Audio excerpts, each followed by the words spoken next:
Okay, new lesson for today is just an extension of what we did yesterday, and it's not, again, really too much.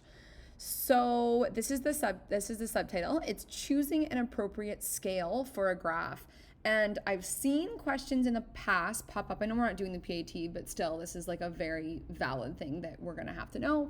Is sometimes they give you a question, and the only question they would ask you is just like, what is an appropriate scale? And they wouldn't even ask you to draw it. They just want to know that you can figure out what an appropriate scale would be. And this is also going to be really important for our next unit, which is data management. So, so the question is, how much do you skip count by? That's the main thing you have to keep track of in your mind when you're determining what an appropriate scale would be for how you're going to list the numbers going up and down the y-axis and then across the x-axis.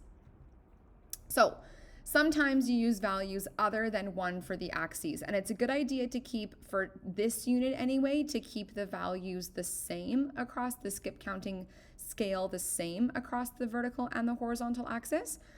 But sometimes, as we learned yesterday, you can't just do 1. It's not really going to work very well.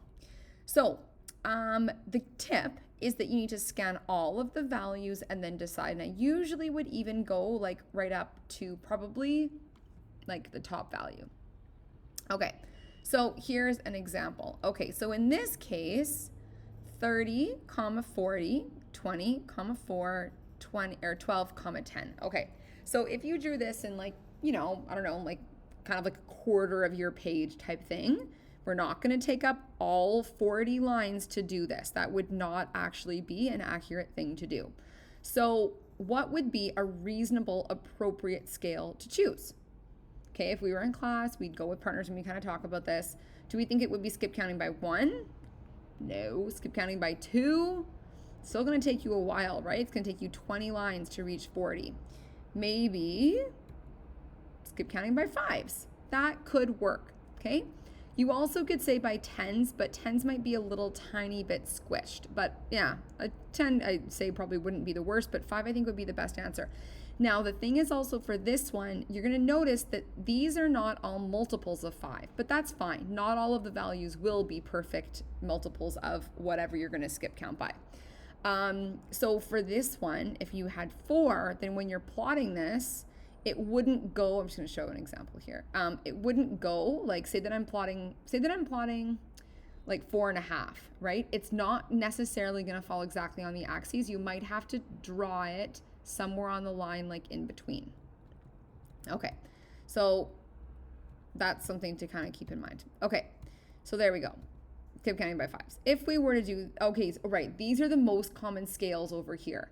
So we wouldn't typically skip count by anything other than these values, like even like mathematicians, scientists, they want to keep the numbers easy, right? They're kind of lazy. There's like an easy, friendly number in your mind to work with. These are the most common scales. 1, 2, 5, 10, 20, 25, 50, 100, 500. It could be 1,000. Depends on what the values are that you're working with. But they typically would be very friendly numbers that our mind's easily able to compute.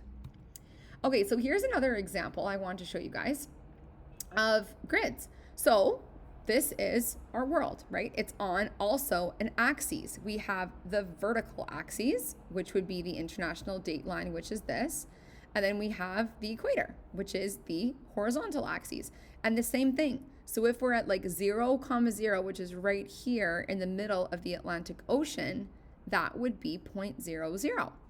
That's also why, if you notice when you're talking about like time zones, Abu Dhabi is plus 4, which means that we have gone over 4 different time zones to the right of the 0, which is the international date line.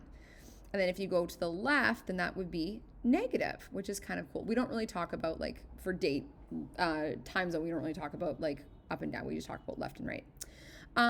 Yeah. Okay. So this is a zoomed in example of Abu Dhabi. And here is, so we of course are like right in here, right? So we know it's going to be in the positive quadrant. And yeah, so this is where, well, actually we don't really say negative. It would just be like north and then south and then east and then west on like the map, right?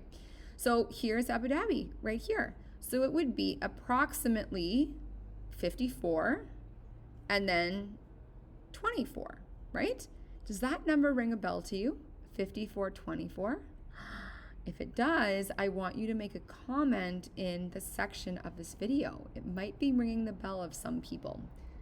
5424 or 2454. Does that ring a bell for you? Okay, so that's kind of cool, little connection. Okay, so this is your homework for today. Oh, we do not have the seesaw task. Yeah. Okay, so just a little bit only heading into the weekend because I don't want you to have anything to do on Friday or Saturday.